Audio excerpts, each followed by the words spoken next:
1000 KG ওজন, বিশাল আকৃতি আর চকচকে কালো রং। কোরবানির ঈদকে সামনে রেখে ফেনীতে আলোচনার কেন্দ্রে এখন মক্কা নামের একটি গরু। প্রতিদিন শুধু এই গরুটি এক নজর দেখতে দূর দূরান্ত থেকে ছুটে আসছেন ক্রেতা ও দর্শনার্থীরা। আর মক্কাকে ঘিরেই এখন জমে উঠেছে ফেনীর খামারগুলো। জেলার খামারিরা এবার কোরবানির জন্য প্রস্তুত করছেন প্রায় 90,000 পশু। বড় গরুর পাশাপাশি ছোট ও মাঝারি আকৃতির গরুর সংখ্যাও বেশি থাকায় ক্রেতাদের চাহিদা পূরণ হবে বলে আশা সংশ্লিষ্টদের। খামারের সংশ্লিষ্টরা জানান, প্রায় 2 বছর ধরে বিশেষ পরিচর্যা, পুষ্টিকর খাবার ও নিয়মিত চিকিৎসার মাধ্যমে মক্কা ছাড়াও খামারের গরুগুলোর কোরবানির জন্য উপযোগী করে তোলা হয়েছে। শুধু বড় গরু নয়, ক্রেতাদের চাহিদার কথা মাথায় রেখে ছোট ও মাঝারি গরু প্রস্তুত করা হয়েছে খামারটিতে। খামারিদের দাবি, সম্পূর্ণ প্রাকৃতিক খাবার খাইয়ে দেশি পদ্ধতিতে গরু মোটা তাজা করায় ক্রেতাদের আস্থাও বেড়েছে।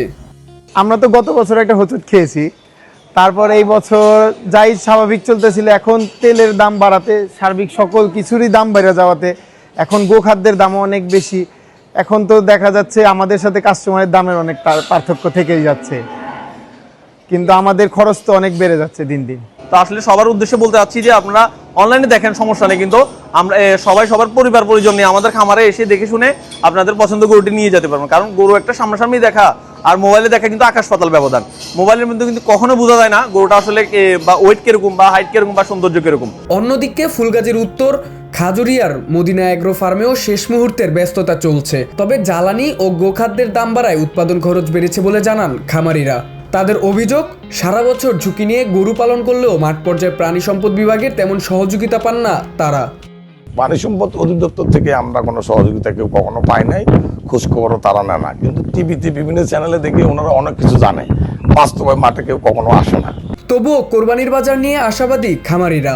হাটে ভিড় এড়িয়ে অনেক ক্রেতাই এখন সরাসরি খামারে এসে লাইভ ওয়েটে পশু কিনছেন। এতে যেমন ভোগান্তি কমেছে, তেমনি খামারিরাও পাচ্ছেন ভালো দাম। হাট বাজারে তো মোটামুটি গ্যাদারিং থাকে অনেক, আর এখানে ওদের ফেজে গরুগুলা দেখছিলাম, সুন্দর লাগছে, এই জন্য সরাসরি আসছি এখন দেখার জন্য। তো দেখি আলহামদুলিল্লাহ সুন্দরই, দেখা যাক ইনশাল্লাহ কি হয়। গরুর যে ব্যবস্থাপনা সব কিছু মোটামুটি ভালো লেগেছে। আশা করি মোটামুটি আরেকটা সুবিধা এখানে জানতে পারলাম, লাইভ ওয়েটের মাধ্যমে গরু ওনারা এখানে বিক্রি করবে। না, আশা করি পছন্দ হয়েছে, দেখা যাক, এখন তো নেগোসিয়েশনের বিষয়, দাম ধরে যদি হয় অবশ্যই কিনবো। প্রাণী সম্পদ বিভাগ বলছে, জেলায় চাহিদার তুলনায় পর্যাপ্ত গরু রয়েছে।